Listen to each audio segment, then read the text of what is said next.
Welcome back to the Look at Me Now podcast with Coach Heather. I'm Heather. I'm a registered nurse, a clinical child educator, a fitness instructor, a life coach, and the founder of Trifecta Wellness and Lumina Fit.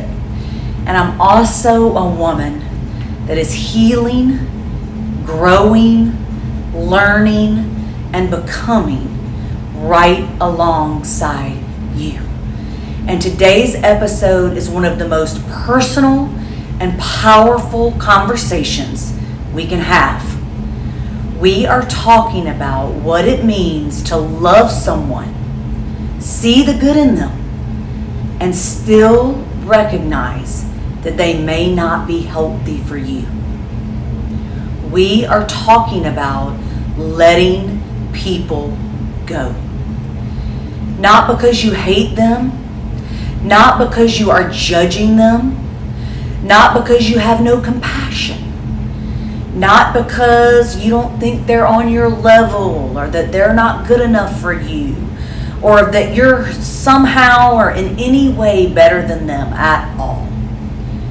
Because the reason why you're letting them go is because love does not require self-abandonment. Love does not require unlimited access. Love does not require you to keep shrinking, explaining, chasing, rescuing, tolerating, proving, or pretending that something doesn't hurt you when it does. So today we are going deep into boundaries, self-love, neuroscience, psychology, trauma patterns, one-sided love, family dynamics, friendships, relationships, and the painful truth that someone can have beautiful qualities and still not be good for your nervous system, your peace, your healing, your health, or your future. You can love them. You can honor the good in them. You can grieve what you wish would have been. You can grieve the potential that you see in them that might be unrealized yet. And you can let them go. You can take a deep breath. Put your hand on your heart if you need to. And let's talk about what it means to really love them, to let them go, and to love them anyway. First, let's talk about the truth we do not always want to admit. Have you ever loved someone and also known deep down that they weren't good for you? Or maybe that they didn't see your worth or your uniqueness or how special you were? Have you ever been attached to someone because of their potential? Because of who they are sometimes, or who you think they could be? Maybe you're attached to them because the way they made you feel at certain moments. Maybe it's because you saw something beautiful in them, or that you connected with them on a deep or spiritual level. Maybe they got you. Maybe they were funny. Maybe they were talented. Maybe they let you be yourself. Maybe they were generous. Maybe they were artistic. Maybe they were charming. Maybe they were creative. Maybe they were loving in certain ways. Maybe they had a soft side. Maybe no matter what they said, you saw how great they really were. Maybe because despite the way they felt about themselves. Maybe they had moments where they made you feel special or seen or chosen. Maybe they had moments when they made you feel alive or understood. And because those parts were real, you kept minimizing the parts that hurt or the parts that were maybe red flags, whether this be a friendship or a relationship. You kept explaining away certain things they said or did. Maybe the inconsistency. Maybe you kept ignoring how disrespectful they were to you. Maybe you kept justifying the emotional confusion. Maybe you tell yourself things like they have a good heart, or they've been through so much, or they didn't mean it, or they're not always like that. They're only like that a little bit of the time. And you tell your things like, oh, but when it's good, it's so good. When we vibe so hard. Maybe I know who they really are deep down. Maybe I know them better than they know themselves. And I want to say something that may feel uncomfortable, but it can also set you free. Someone's good qualities do not cancel out their harmful patterns. It doesn't cancel out their selfishness. Or maybe they're a great person and they just don't see your value. That doesn't cancel out the way that they're treating you. Someone's potential doesn't erase their current behavior or their past behavior patterns. Someone's trauma does not give them permission to keep hurting you. And someone's charm does not make them safe. Someone's love, if it's inconsistent, unavailable, disrespectful, manipulative, draining, harmful, may not be the kind of love you need. Maybe they're perfect, but they just make you feel some kind of way.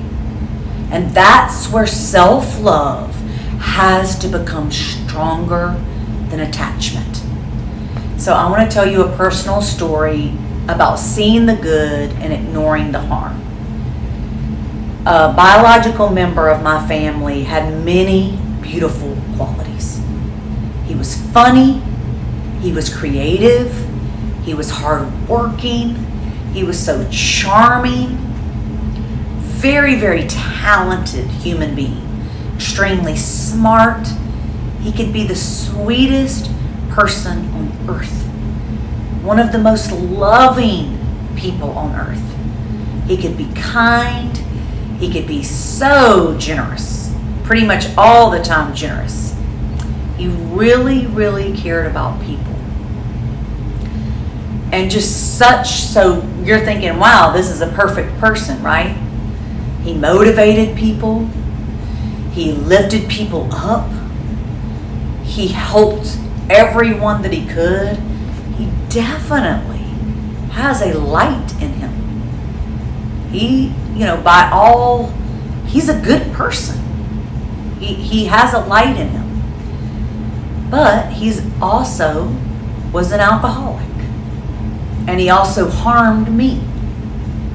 So as a child, this is very confusing. It's confusing for your brain, your body. It's confusing for your heart. Okay? Because when someone is only cruel sometimes, or when someone's never cruel, they're just inappropriate.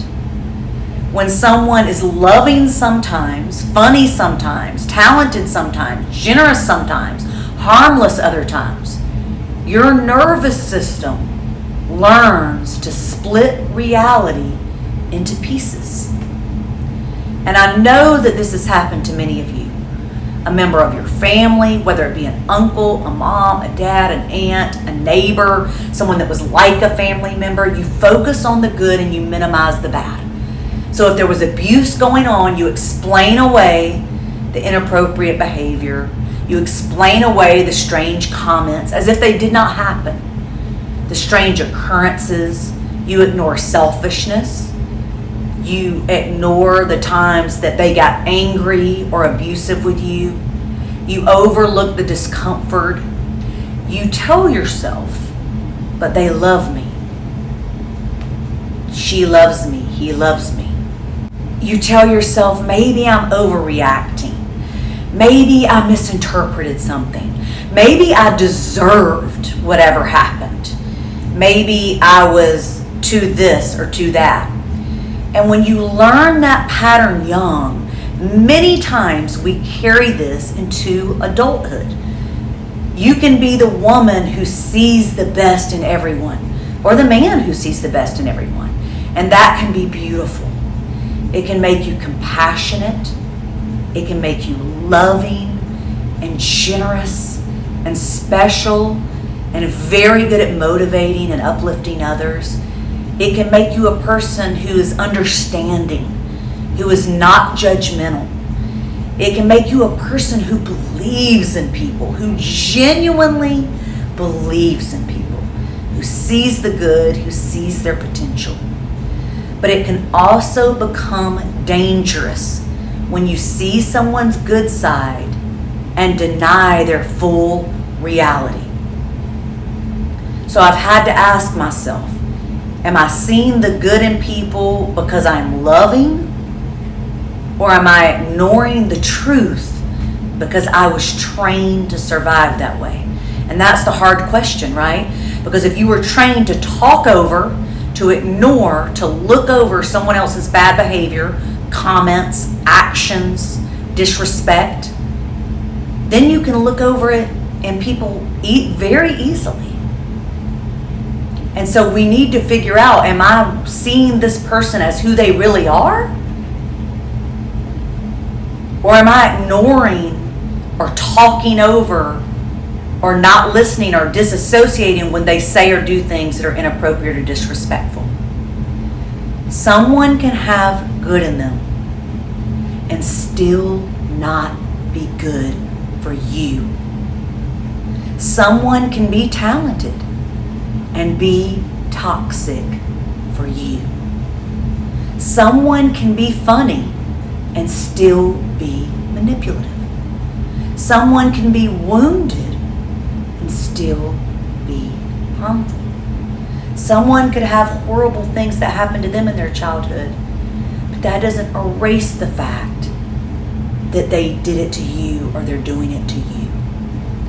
Someone can love you in the only way they know how and still not love you in a way that is healthy for you. They can be giving you all they have and it might not be healthy for you. Someone can have potential and still lack the capacity to meet you with consistency, respect, maturity, honesty, or reciprocity. This is not judgment. This is discernment. Judgment says, you're bad. You're not as good as me. I'm better than you. You're not on my level. Discernment says, this is not healthy for me. You might be the best person in the world, but you're just not healthy for me. Judgment says, you have no value. Well, that's not true. Every human has value, right? Discernment says, your presence in my life has a cost that I can no longer afford. Judgment says, I need you to make the villain. I need to make you the villain. You're the villain. You're all wrong. You're this, that, and the other because you cheated or what. No. Discernment says, I can honor the good and still protect myself from harm. This is maturity. This is self-love. This is healing. This is knowing when to walk away, baby girl. So let's talk about the neuroscience behind this and why letting go feels like crap. Why letting go of relationships, whether that be a platonic relationship, a friendship, a romantic relationship, why it's not just an emotional decision. It's a nervous system experience. And it can be so difficult because your brain is designed to create patterns. When you repeat a thought, I love this person. They're so nice. We vibe. They're this, they're that. We're great friends. When you repeat a behavior, a relationship dynamic, an emotional cycle over and over again, your brain sees that pattern as familiar, even if it's a thought. And the brain often confuses familiar with safe. That is why someone is not healthy for you, but you still are being pulled toward them. That partner that doesn't see your worth and you're still being pulled toward them. That is why you can know you need distance, but you still miss them like crazy, because your brain craves familiar. This is why you can know a relationship is one-sided. He's not texting you back, she's not texting you back, and you keep texting. This is why you can know someone drains you or makes you feel anxious, but you still feel guilty to step back. This is why you know a person hurts you or disrespected you, but still remember the parts that you loved. Still remember the parts that are good. Still remember the parts that you're drawn to. Your mind can say, I know this is not good for me. But your nervous system might say, but this is what I know. This is familiar, so it makes me feel safe. Healing is the process of teaching your brain and your body a new pattern. And at first, like with me, peace may feel boring. I was used to chaos. Peace felt boring. Consistency may feel unfamiliar if you are used to emotional highs and lows. Reciprocal love may feel strange if you're used to having to earn attention. Boundaries may feel like you're being mean or disrespectful if you were taught to survive by pleasing people. And by survive, I mean you were being emotionally or sexually abused, and the only way you could survive was by pleasing those people. So this doesn't mean reciprocity and boundaries are wrong or boring or not for you. It means they are new for you.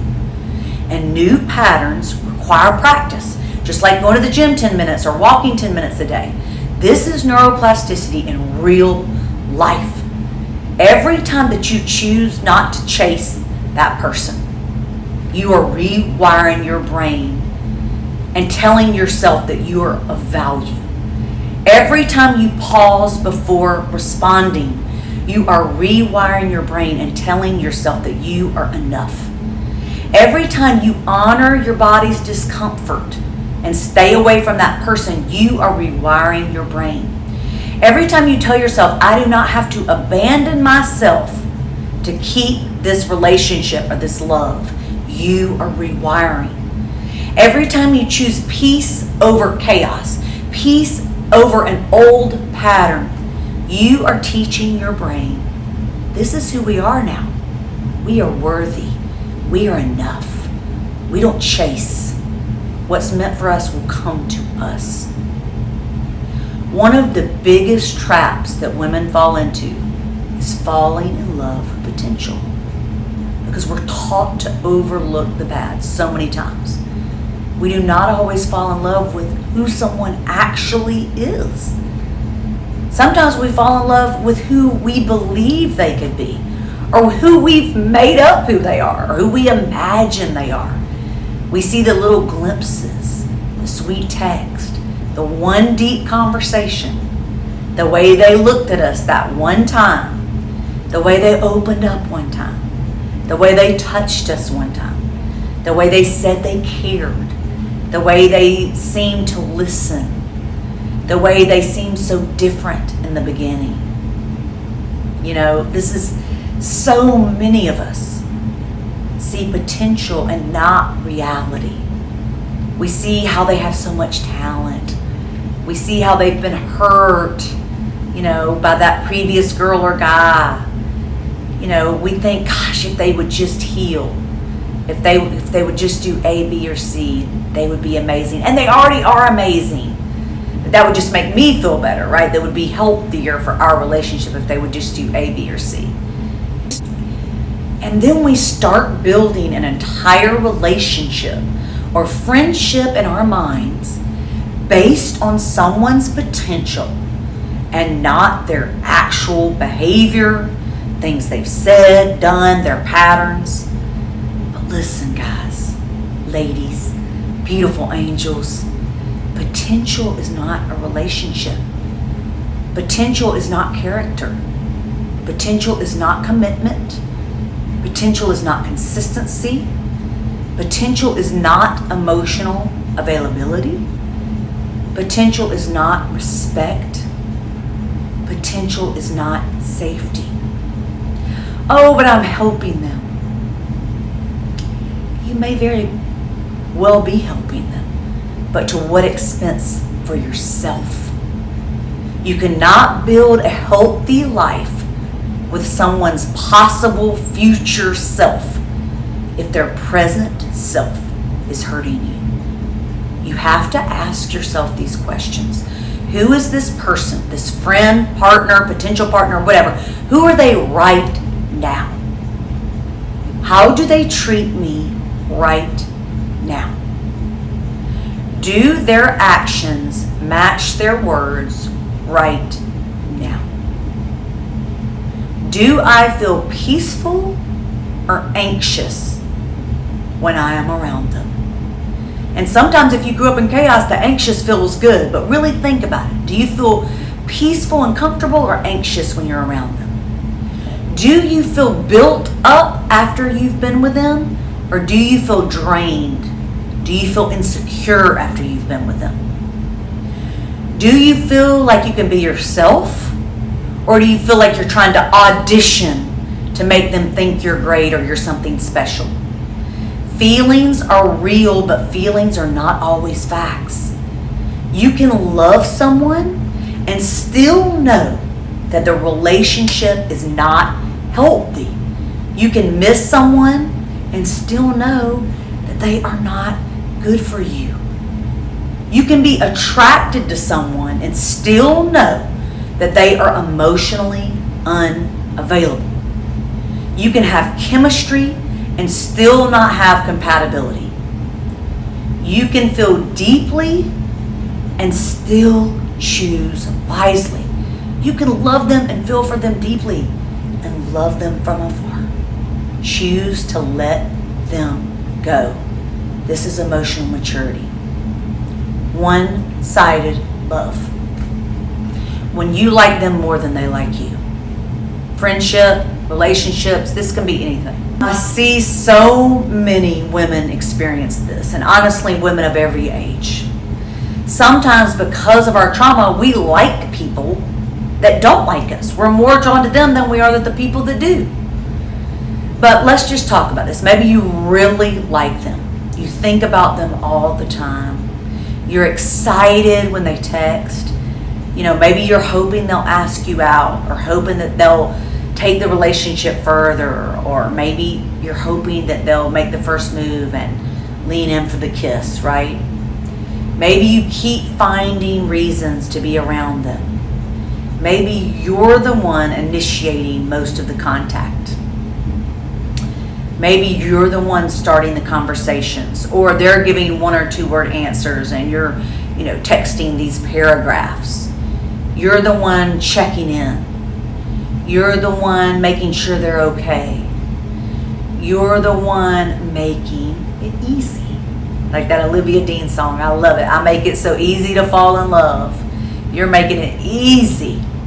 You're the one hoping that if you're pretty enough, you're fun enough, you're playful enough, you're fine enough, you're chill enough, you're adventuresome enough, you're understanding enough, you're supportive enough, then maybe they'll feel the same way.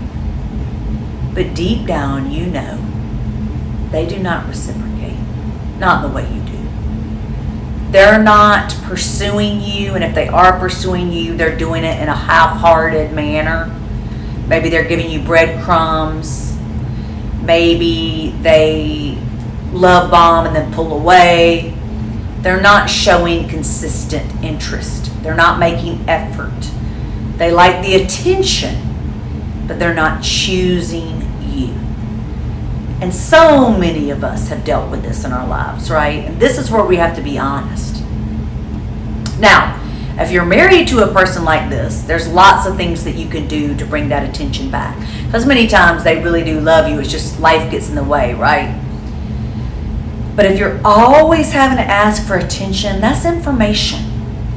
If you're always initiating, that is information. If you're always wondering where you stand, that is information. And if this is a potential relationship, a boyfriend, girlfriend, partner, you can let this person go. If you feel anxious because they are inconsistent, that is information. If you have to convince someone to want you, that is information. If you have to shrink your needs to keep them close, that is information. A person who wants to be in your life will make that very clear, okay? A person who values you, who thinks you are of value, will not leave you constantly confused. They will let you know where you stand. A person who is emotionally available will participate in building the connection with you. Now, this doesn't mean that every relationship is going to look like a fairy tale, because it is not. Sometimes you go through your marriage and it can have ups and downs like this, right? Or like if you're in a serious relationship, people get busy. We go through things with our emotions and our hormones and just personal lives, things that are going on. People have different communication styles. People move at different speeds. I'm not a big texter. My husband's not a big texter. We communicate and love each other in other ways. Even though we still text, we just, it's just one of those things. There's a difference between patience and self-abandonment. There's a difference between giving someone time and chasing someone who is not choosing you or leaving you feeling unsure all the time. There's a difference between healthy uncertainty in the beginning of a relationship and repeatedly feeling unwanted, unseen, or emotionally starved. You know when you like someone more than they like you. You go out to dinner and they're looking at other, people, checking out everybody else while they're sitting there with you. You know when someone's zoned into you and when they're not. Not because they're bad, not because their feelings are wrong, but because your love deserves somewhere healthy to land. Your energy is precious. Your heart is precious. Your time is precious. And you do not need that man or woman that treats you like that back. Because if you have to convince them of your value, they're never going to see it. And I guarantee you there's 100 other men or women that will see your value. That you're the smartest, funniest, prettiest, handsomest thing they've ever seen. You are precious. You are of value. Your attention is precious. So stop pouring your heart into someone who is only coming around you when they're bored. They're only texting you or calling you when there's nothing else to do. Now, let's talk about family and friends, because sometimes the people who drain us are not our romantic partners, right? Sometimes they're family members. Sometimes they're lifelong friends. Sometimes they're people who have known us forever, and maybe you're growing and they don't like your growth. Maybe they're intimidated by it. Maybe they're frustrated with it. Maybe they feel left behind or insecure, or just maybe they just don't like it. And sometimes there's people that we feel obligated to keep close. But here's the truth. History does not automatically equal health. Blood does not automatically equal health. Length of friendship does not automatically equal alignment. Shared memories do not automatically mean someone belongs in your next chapter. Some people love you, but they also drain you. Some people care about you, but they constantly criticize you, or they disrespect you. Some people are related to you, but they don't respect your boundaries. Some people, whether it be family members, friendships, think you owe them. We've all had people like that in our lives, right? That think that you owe them something.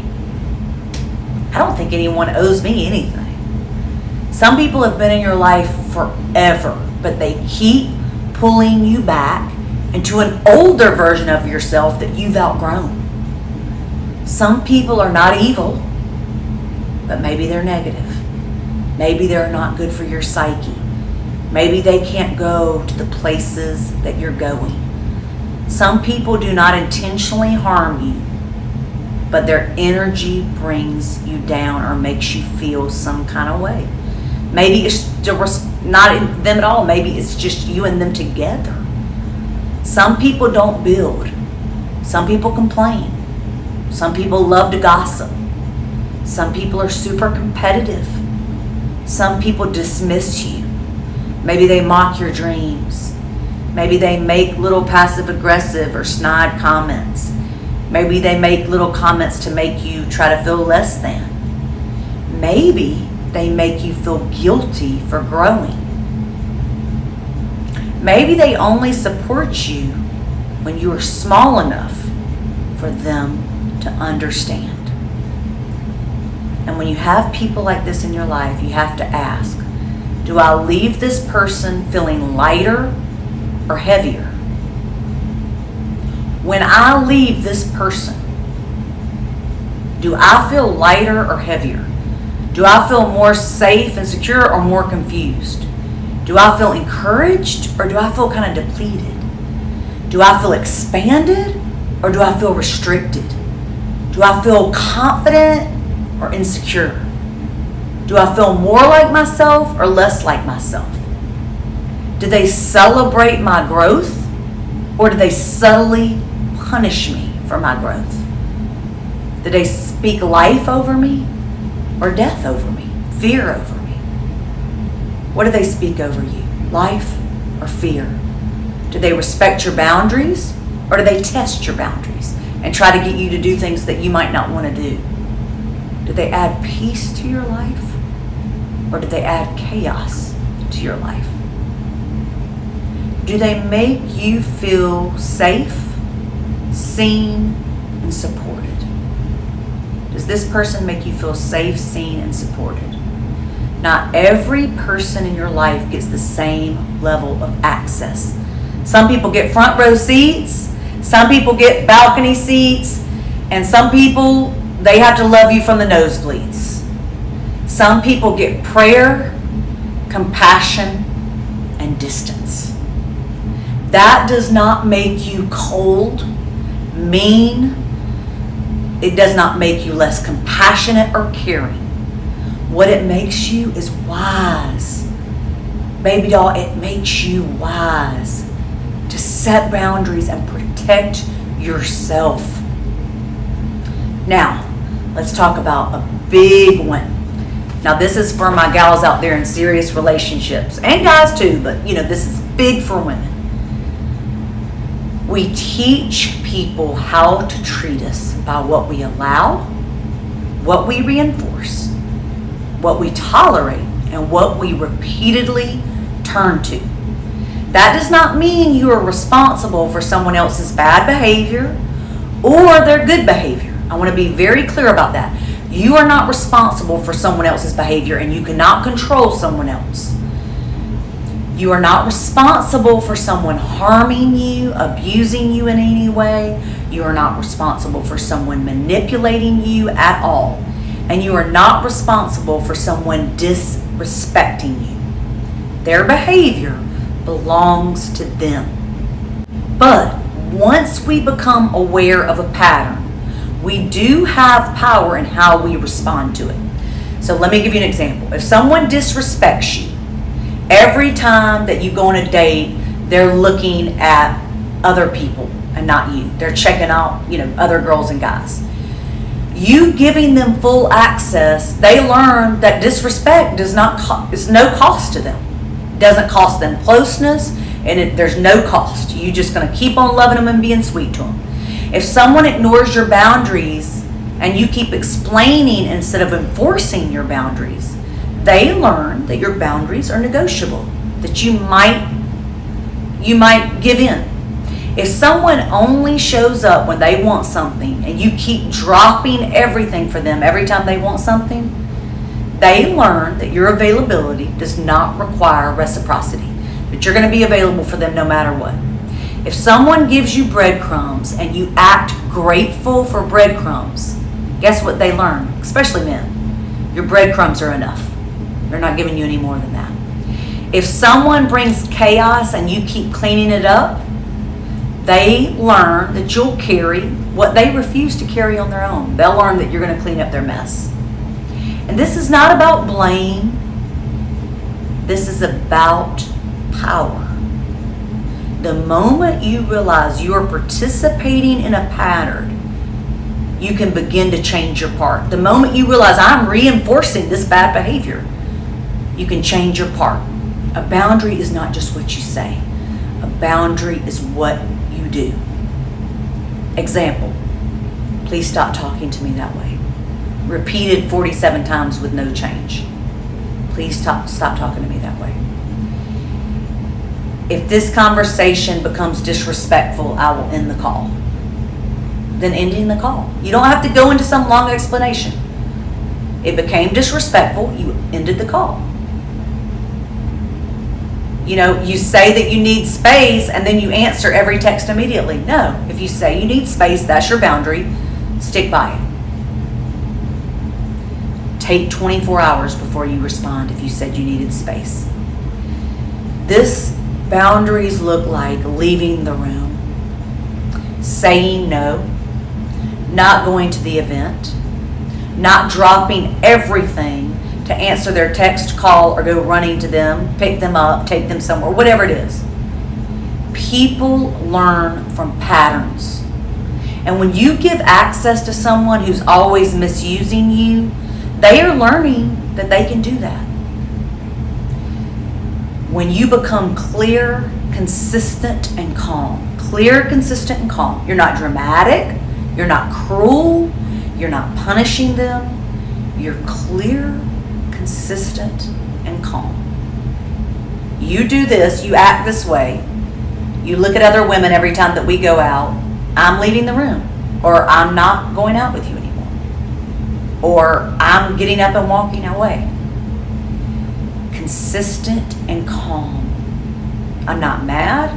I just don't tolerate this disrespect. This is how you retrain yourself in relationships. We train people how to teach us, and but how to treat us.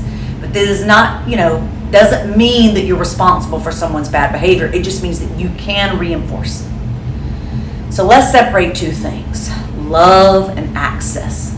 Love can be unconditional. Access should not be. You can love somebody no matter what they do. You could love them forever. You can love someone and not answer their phone call. You can love someone and not tell them everything because you know they're going to go, your best friend is going to go tell all your other friends anything you tell them. You can love someone and not invite them into your home. You can love someone and not engage in the same argument over and over. You can love someone and not speak to them. You can love someone and have boundaries in the way they speak to you and the way they treat you. You can love someone and not let them have a front row seat to your life.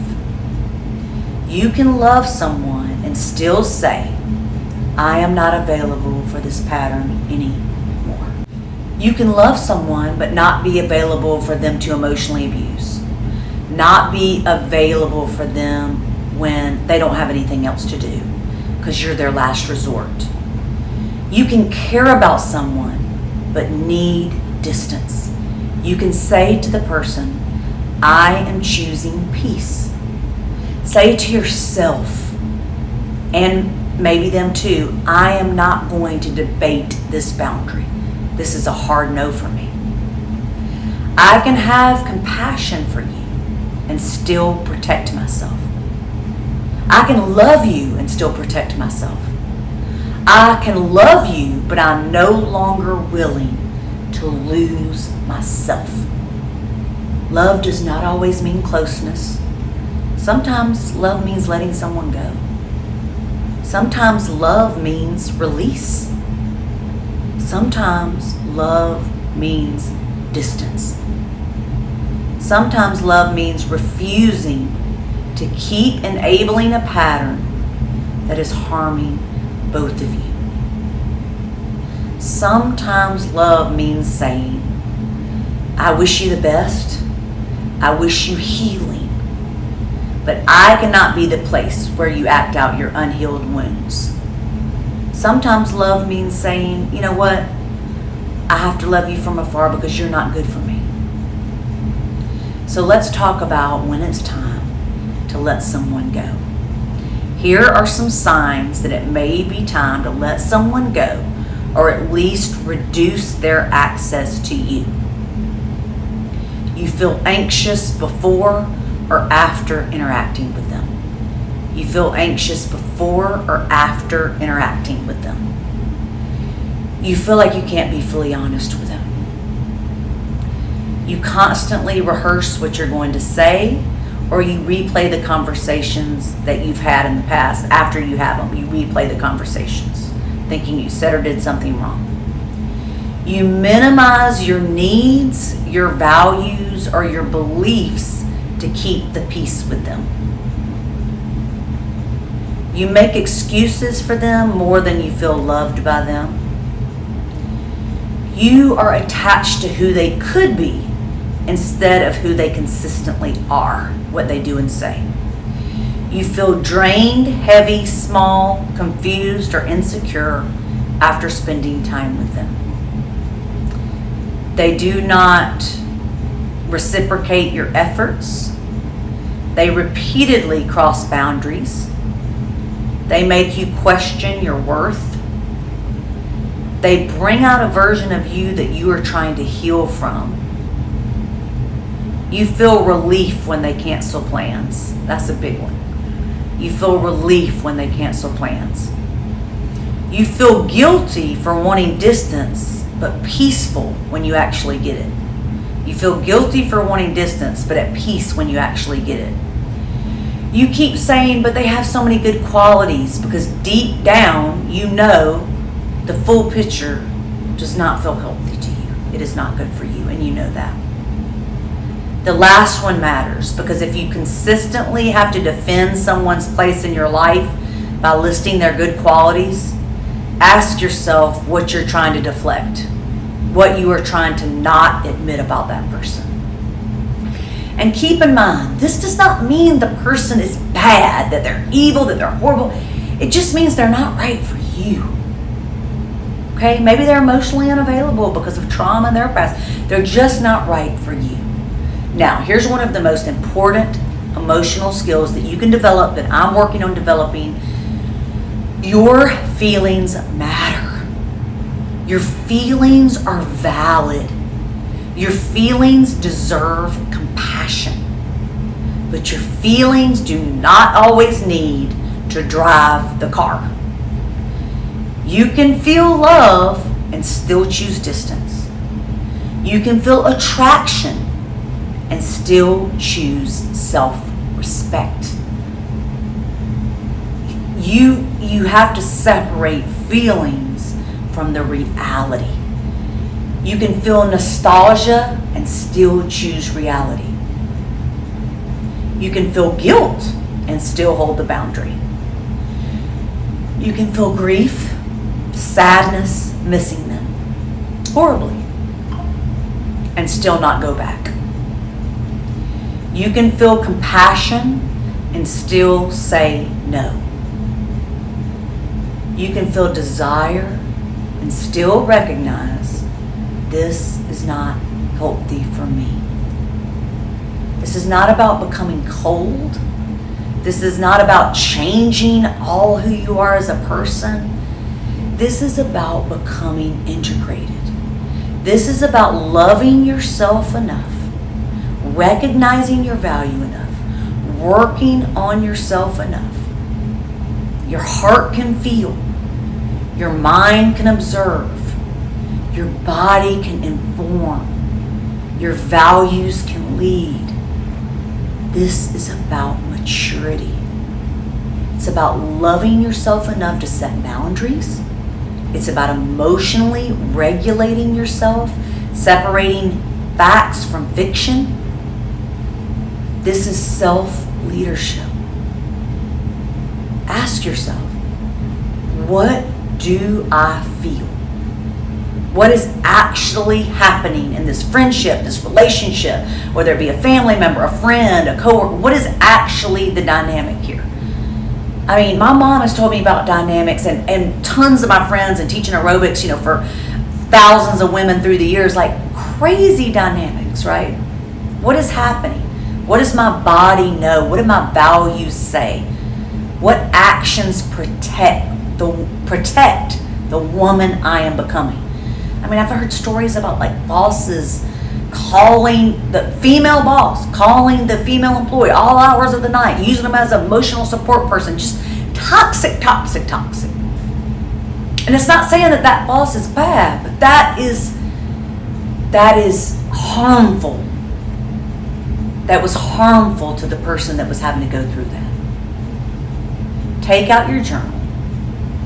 Divide the page into 4 sections. Section 1, the good I see in them, and write it all down. The good I see in them, and write it all down. Let yourself tell the truth about the good. Be honest. Most people have good, right? Just about everybody has good in them. They may be funny, they may be kind sometimes, they may be talented, they may be generous, they may have helped you, they may have taught you things. They might be so nice to all kinds of people. They might be open to experience. They may have beautiful qualities. That's the first section. Section 2, the pattern that I keep minimizing. This is where you tell the fuller truth. What keeps happening? What are they repeatedly doing that makes you feel some kind of way? Maybe it's a relationship, and every time you go out into public, they're checking out every other girl or guy that's around. Maybe they're making little digs at you about how you need to lose or gain weight.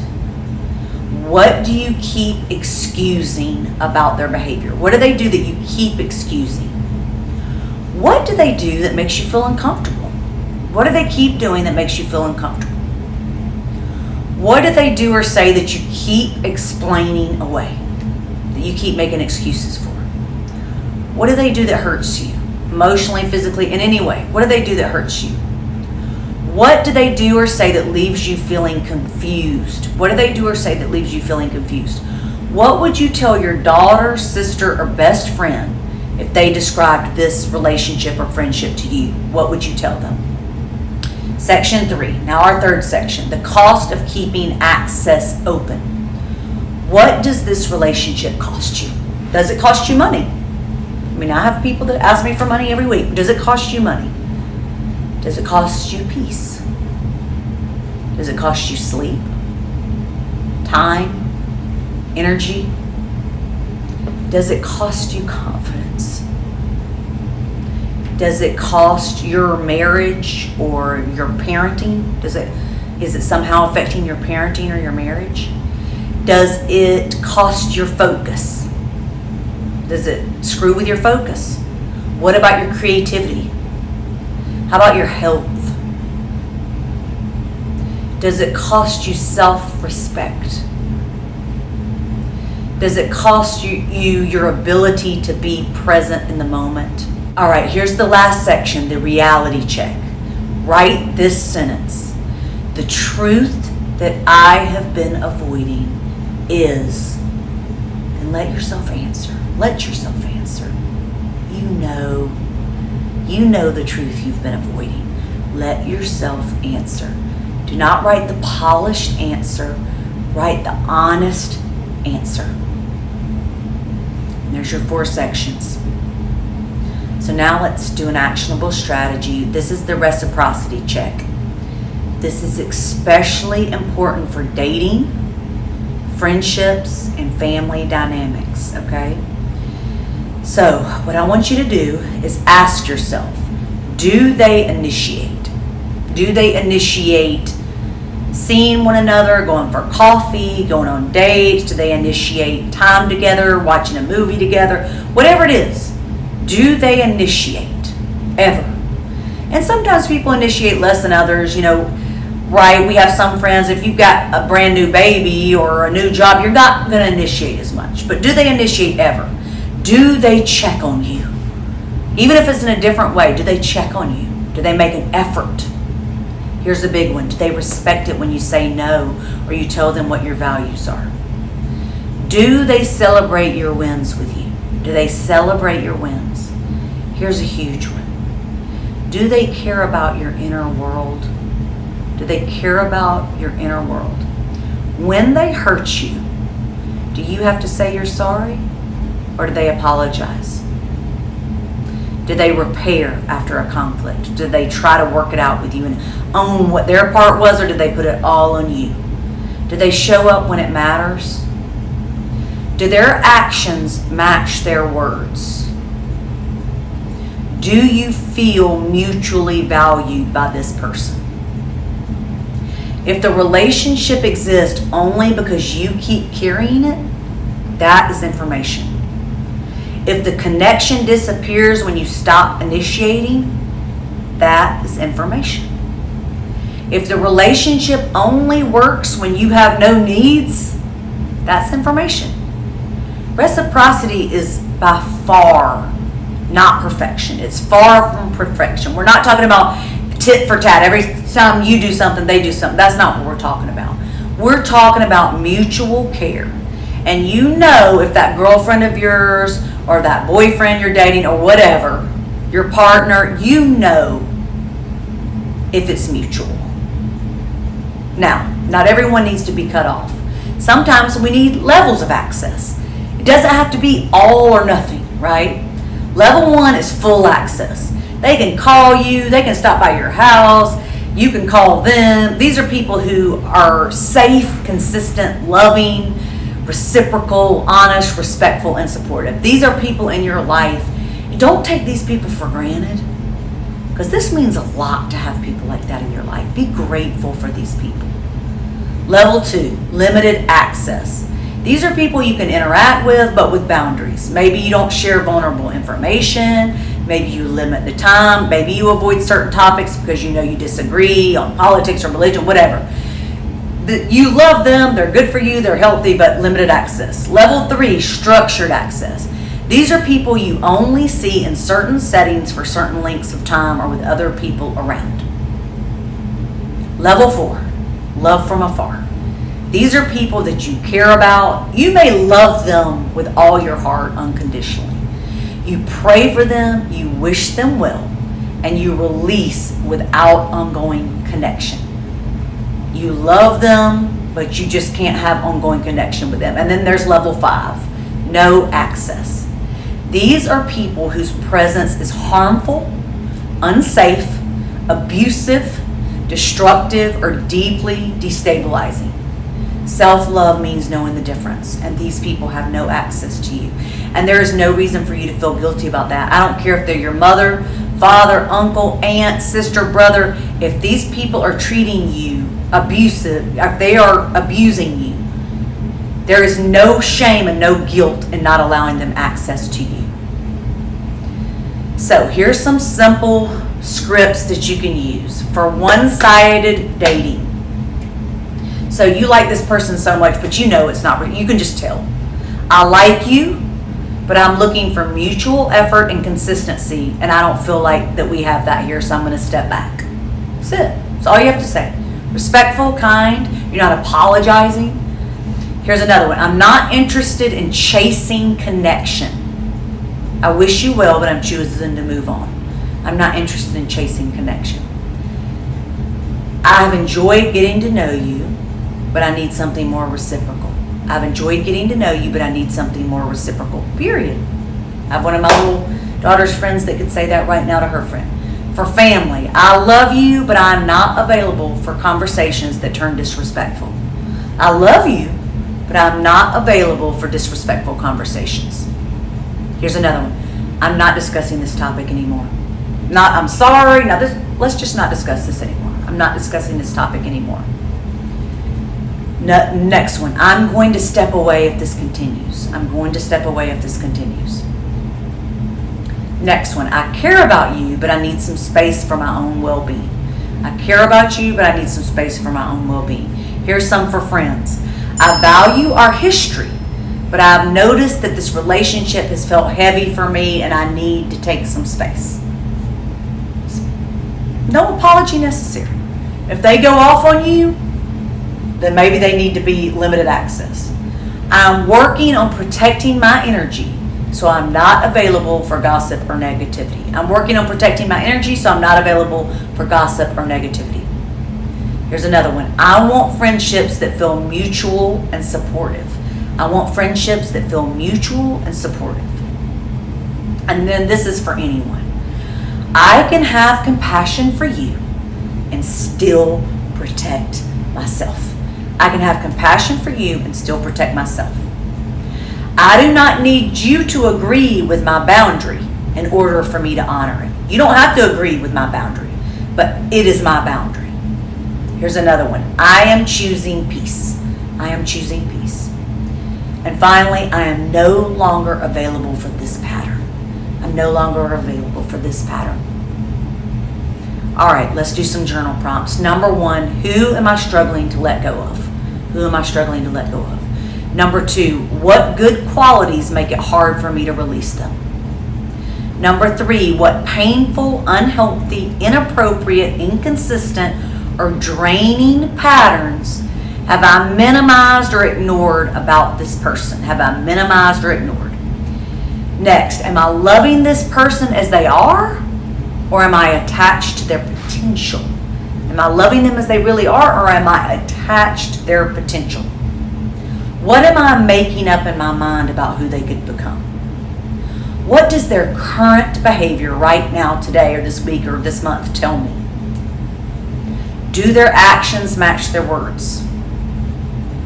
Is this relationship reciprocal? What do I feel like when I'm around them? What does my body feel like when I'm around them? Sometimes we need to listen to our bodies. Do I feel calm, safe, and valued? Or anxious, small, and confused when I'm around this person? What is this relationship costing me? What would I tell my daughter or best friend if they were in this exact same situation? Am I confusing love with access? Am I confusing compassion with self-abandonment? Am I confusing forgiveness with closeness? What boundary would I set if I trusted myself completely? What level of access does this person actually deserve?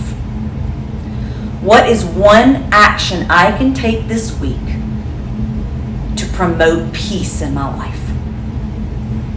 All right, now let's do some affirmations. All right, repeat these affirmations with me. I can love people without losing myself. I can love people without losing myself. I can see the good in someone and still honor the full truth. I can see the good in someone and still honor the full truth. I do not have to ignore harm in order to be compassionate. I don't have to ignore harm to be compassionate. I do not have to chase people who are not choosing me. I don't have to convince anyone to value me. I am allowed to want reciprocity. I am allowed to protect my peace. I am allowed to outgrow relationships that keep me small. I am allowed to outgrow relationships that keep me small. I can forgive someone without reopening the door and giving them access to my life. I can forgive them without reopening the door. I can grieve. I can be sad. I can miss them without going back. I can love someone from afar. I can love someone from afar. My boundaries are not punishment. They are protection for me. My boundaries are not punishment. They are protection. My body is allowed to tell the truth. My body is allowed to tell the truth. Peace is safe. Consistency is safe. Mutual love is safe. I choose relationships that nourish, support, and expand me. I choose relationships that nourish, support, and expand me. Letting people go is not just emotional work. It's health work. It's work for your health, because your relationships affect your nervous system. They affect your sleep, your digestion, they affect your workouts, they affect your mood. Your relationships affect you. And you've all heard the old adage that the 5 people you're around the most are the people you act like. So do you want to act like the people that you're hanging out with? Is this healthy for you? Your relationships affect your confidence, your creativity, your energy. They affect how present you are with the people that you love. If a relationship keeps you in a constant state of anxiety, rumination, confusion, or self-doubt, your body is carrying that. Your body is carrying that. And this is why boundaries are so important for healthy living. I used to think boundaries, that's so dumb, but it's because I needed them, right? I really needed boundaries. Protecting your peace is not selfish. Having boundaries and protecting your peace is not selfish. This is why self-love is not just what you eat or how you move or how many steps you get. Self-love is also who gets access to your energy. Self-love is who gets access to your heart. Self-love is who gets access to your nervous system. Self-love is deciding that your body does not have to keep living in survival mode just because someone else refuses to heal. And this other person may be perfect, but they're just not perfect for you. So this is why I believe so deeply in my trifecta: movement, mindset, adventure.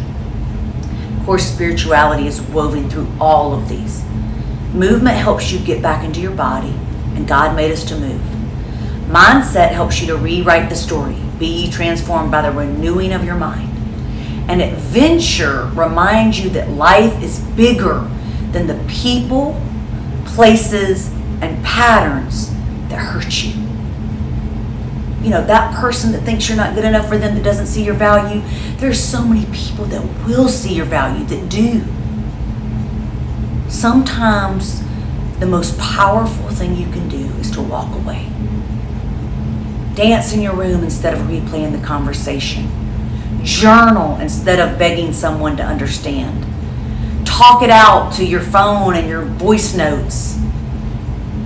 Book the trip instead of waiting for someone to choose you. Go on a solo date. Read the book. Go to the gym instead of stalking their social media. Call the friend who makes you feel like yourself. Call the friend that you miss. Maybe life got in the way and y'all lost touch. Call him. Call her. Sit in the sunshine. Drink the tea or the coffee out of a pretty cup. Take the class. Build the life. Because the goal is not just to let someone go. It's not just letting that toxic person go. The goal is coming back to yourself. Again, or for the very first time. Getting to know you. Getting to love yourself. Before we go today, I want you to remember this. You don't have to hate someone to release them. You can love them to death and just know they're not good for you. You don't have to erase the good memories in order to honor the truth. They can be the most fun person you've ever been around, but they consistently don't choose you and look at everybody else and treat you like you're just, not special. Well, that's not good for you if you want a romantic relationship with them. You don't have to prove they're a bad person in order to decide they're not good for you. There's people I refrain from talking to that I love and I think they're amazing, but they're not good for me. Healing sounds like I love you, but I can no longer lose myself trying to stay connected to you, trying to please you, trying to stay connected to you, not honoring my boundaries or my values. Sometimes growth looks like choosing peace, even when your heart wants nothing more than to have that person beside you. And sometimes the most loving thing you can do for them and for yourself is to step back, stop reopening the wound, and finally protect the version of you that is trying to heal. So this week I want you to ask yourself, where am I confusing love with access? Where am I confusing compassion with self-abandonment? Where am I focusing on someone else's good qualities while ignoring the cost of staying connected to them? Where am I building someone's potential up in my mind instead of accepting their actual behavior or their actual words? Where am I chasing reciprocity instead of requiring it? Where am I chasing it? What would the most self-loving version of me do next? What would the most self-loving version of you do next? Baby doll, you are allowed to love people from afar. You are allowed to choose peace. You are allowed to outgrow relationships, patterns, and versions of yourself that once felt familiar. And you are allowed to become fully alive without carrying everyone from your past into your future. You're allowed to be fully alive. Thank you for being here with me today on Look At Me Now. I appreciate you. I know there's thousands of podcasts you could be listening to, and I'm honored and privileged that you chose to spend this time with me. If this episode spoke to your heart, leave a review, share it with someone who needs it, share it with someone who needs permission to stop abandoning herself in the name of love. And remember, life was never meant to be lived inside of a box. It was meant to be experienced fully. So move your body, train your mind, protect your peace, pray, meditate, go live your life fully, and I'll see you in the next episode. See that you're good enough. Try to believe that you're good enough.